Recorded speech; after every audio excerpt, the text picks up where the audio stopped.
માનવતાનું અનોખું ઉદાહરણ પૂરું પાડતી એક સરાહનીય પહેલ હેઠળ શ્રી શંકર સેવા ચેરિટેબલ ટ્રસ્ટના સહયોગથી આસિફ દિવાન દ્વારા પોતાની દીકરી જન્નતના જન્મદિવસની અનોખી રીતે ઉજવણી કરવામાં આવી હતી।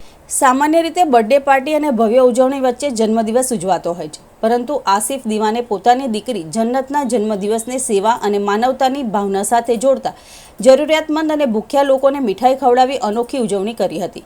જ્યારે અન્નદાતા દ્વારા ભોજનની વ્યવસ્થા કરવામાં આવી હતી। આ પ્રસંગે મોટી સંખ્યામાં ગરીબ અને જરૂરિયાતમંદ લોકોએ ભોજનનો લાભ લીધો હતો। ઉપસ્થિત લોકોએ આ પહેલને બિરદાવી હતી અને કહ્યું હતું કે આવા સામાજિક કાર્યો સમાજ માટે પ્રેરણારૂપ બની રહે છે। આસિફ દિવાને જણાવ્યું હતું કે જન્મદિવસ માત્ર ખુશીનો દિવસ નહીં, પરંતુ સમાજ પ્રત્યેની જવાબદારી નિભાવવાનો અવસર પણ બની શકે છે।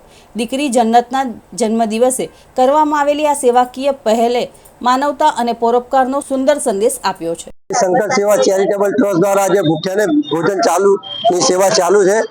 આજના ભોજનના દાતાશ્રી વેસ્ટરીજના છે, નામ આપવાની ના પાડી છે, અને મારા સાથી મિત્ર એવા આસિફભાઈ દિવાન, ઇન્ડિયન વોટર સપ્લાયના ઓનર, જેઓના સુપુત્રી જન્નતબેનના જન્મદિવસ નિમિત્તે એમના તરફથી આજે ગુલાબજાંબુ દરેક ભૂખ્યાઓને આપવામાં આવશે।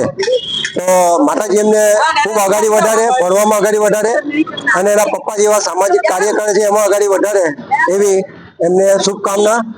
અને આ સેવા મારા મિત્રો અને મારા ટ્રસ્ટના સભ્યો અને ભરૂચની દેશપ્રેમી જનતાના થકી ચાલે છે, એટલે એમનો પણ ખૂબ ખૂબ આભાર।